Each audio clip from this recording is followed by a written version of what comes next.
So this was a major accomplishment, a 7,000-mile-long oval-shaped church belt. What should the church fathers, the bishops, the leaders, if they got together to talk about a second major objective, have chosen? Well, you and I cannot go back in time to counsel them, but if they had gotten together, the church fathers, the bishops, and they did get together to decide things. I mean, they got together to put the creeds together and to decide doctrinal issues.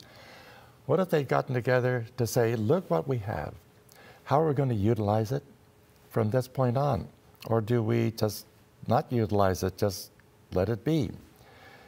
If they had gotten together and thought strategically, they could have said, the sacrifice, the prayerful witness of the early generations of Christians have given us this 7,000-mile-long church belt encompassing the Mediterranean with a few outposts here and there. Let's utilize it as a launching pad, a staging area to reach out 360 degrees, if possible, to the rest of the world. And if they began to plan on that basis, Bob, guess what? They would have sent messengers up north to the Vikings. I mean, that would be not too far away. I mean, if Patrick could go to Ireland, other Christians could have gone to Norway, Sweden, as those areas, Viking areas are now called. And if they'd gone to the Vikings at that early stage, the Vikings could have been brothers and sisters in Jesus, instead of being left to become marauders in a later century. And the Vikings, if they had the gospel, guess what? They had, with their dragon-headed ships, sea lane connections from Norway across to Iceland. From Iceland, they were sailing to the southern tip of Greenland. Some of their settlements have been found there. From Greenland, they even went down to what is now called Newfoundland and Labrador, the easternmost part of Canada. So had the church fathers kept the vision, the gospel could have gotten all the way to Canada in the, what, 400s, 500s? Yes, 400s, 500s, 600s, really so much earlier. Now, the Vikings went all that way to hunt for moose in Canada and elk and deer and maybe bring back furs and skins from beavers, whatever. But if they'd gone there with the gospel, they would have been motivated to evangelize the tribes that lived in that part of what is now called Canada. Thus, the gospel could have begun to spread down the eastern side of the Americas. And the Canadians themselves, with both parts of the mega themes, would have said, hey, if you've done this to us, we need to pass it on, or could have gone down. Any people that became brothers and sisters and were taught the two mega themes would have understood they are blessed, and they're blessed with a mission to spread the blessing cross-culturally until all peoples have been blessed. That resounding cry that Jesus articulated and impressed upon the apostles could have been impressed upon each group of people that became Christians. Let's take another... Yeah, that's north of the church belt. Let's go in other directions. North and heading over to the west. If messengers had gone out to the Goths and Visigoths and Tartars and Vandals and other groups in Central Asia or the extreme eastern part of Europe, they could have been brothers and sisters in Jesus instead of waiting, leaving them without the gospel so that they would become marauders, pillagers, looters, plunging Christian Europe into its dark age just a very few centuries later. As brothers and sisters in Jesus, Goths, Visigoths, Tartars, and Vandals and others could have spread the gospel several centuries earlier to China, Korea, and Japan. And, you know, there's evidence that Chinese explorers reached Mexico centuries ago. There's even a tribe in Mexico called the Chinantecas, and many elements of their missionaries have, of their language, missionaries have found to be linked with the Chinese language. So if the Chinese, Koreans, and Japanese had become brothers and sisters in Jesus, imbued with the teaching of the two mega themes, they could have taken this blessed message up from Japan and Korea to Kamchatka, across to the Aleutian Islands, and over into the western side of the Americas. Well, look at these red lines. And if others had gone down into Arabia and followed the Nile River down south to sub-Saharan Africa, the gospel could have gone all the way down to Cape Good Hope. In other words, you've got three kinds of exponential growth. Keep all three categories of exponential growth extended into a second 250-year part of church history, into a third quarter millennium, into a fourth quarter millennium. Exponential growth continued that long, would have accomplished incredible things. Probably could have even hit Saudi Arabia. Well, yes, I mean, Saudi Arabia was just a few hundred miles south of Jerusalem. Why should it be overlooked? There should have been strong Bible-teaching churches planted in Saudi Arabia. But apparently no one wanted to go up to the Vikings. It was too cold. No one wanted to go down to the Arabs. It was too hot. So there was the beginning of a loss of motivation, which resulted in a loss of momentum.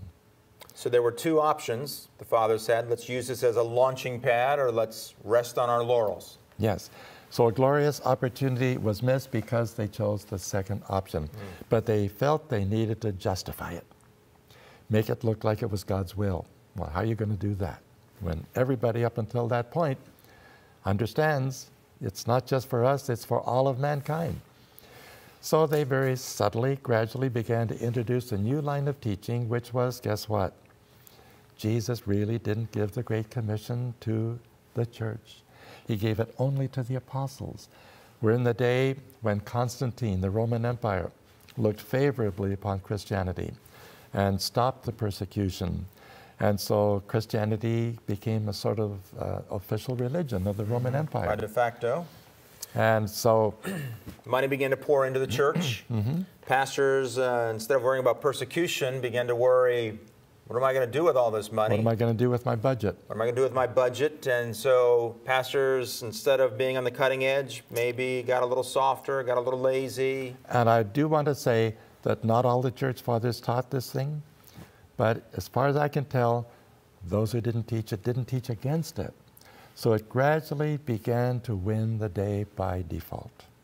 So it wasn't they just said, I really don't want to go, but just over a certain period of time, maybe 100 years or so, 50 years or so, somewhere in there, Yes.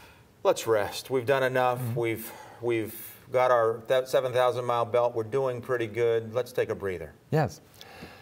Now, there were still zealous Christians willing to show a wonderful devotion to God. And just as earlier Christians came to church fathers, bishops, elders, saying, I love the Lord, I want to serve Him. What does God want me to do? Advise me, please.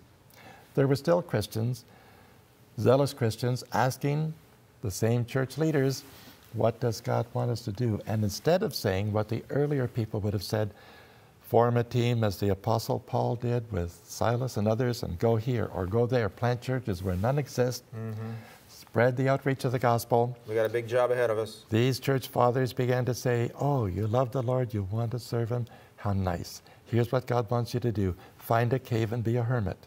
Find a cave and be a hermit? In other words, just devote the rest of your life to perfecting your own holiness. Don't worry about helping other people get started on their path to holiness. Just perfect your own. And if you're going to perfect your holiness, you must not live among people because people will distract you. You've got to isolate yourself from mankind in a cave and pray and pray and pray and pray. So, hermiting in caves began to be a replacement for cross-cultural outreach with the gospel. Now, it's important for people to seek to perfect their holiness. The scriptures Nothing wrong with that. teach that very solidly. But that should not be considered an end in itself with no other purpose to pursue. Part and parcel of perfecting your own holiness is obeying God and doing what He wants His church to do. Well, unfortunately, there weren't enough caves to go around. So they had to find something that would be equivalent to hermiting in a cave without it actually being in a cave. Here's what they came up with. A devout person is instructed to dig a hole in the ground near a village and have a hollow pillar. Put one end of that hollow pillar deep in the ground, tamp the earth around it so the pillar stands up vertically. And this pillar might be 15, 20, 25 or more feet high. He builds a platform on top of the pillar and builds a hut on top of the platform. Why? So that he can show devotion to God by climbing up on the top of the pillar with a rope and a bucket to lower for supplies and provisions. And he's going to spend the rest of his life on top of the pillar, never come down. It had to be near a village so that people felt sorry for the poor guy up there, would bring out food and water in the morning, and he'd lower a bucket on a rope, he'd fill it, he'd pull it up, have enough to keep him alive for another day, and he would pray and pray and pray and perfect his own holiness, but have no impact upon the unreached. No thought of unreached people being blessed. And this happened on a large scale. Yeah, and because the Greek word for a pillar was a stylos, they were called stylites. And this became the stylish way of serving God. Well, gradually that got to be a little raw. People didn't like to be up on top of a pillar. Got kind of lonely too. Got kind of lonely. So they said, isn't there some other way we can devote ourselves to perfect our holiness, but still be a community where you can see other people and hear other people? You won't talk to them because that would be a distraction from perfecting your own holiness. So they eventually invented something called a Trappist order, where you could live in a monastery and you still didn't preach the gospel, and you didn't even dare say, pass the bread.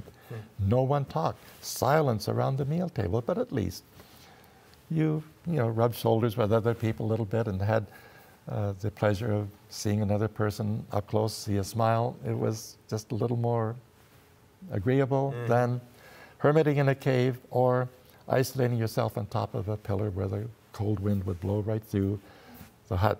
Oh, and by the way, the pillar had to be hollow for the disposal of human waste, of course. Now these Trappists turned into monasteries? That's what we're talking about with monasteries? Yes. And not all monasteries were Trappist, but these Trappist monasteries were continuing that ascetic lifestyle. Well now, those outposts out there that this author writes about, I want to read part of what he said about what was happening out there in the outposts where Christians had gone quite a ways beyond the borders of the Roman Empire.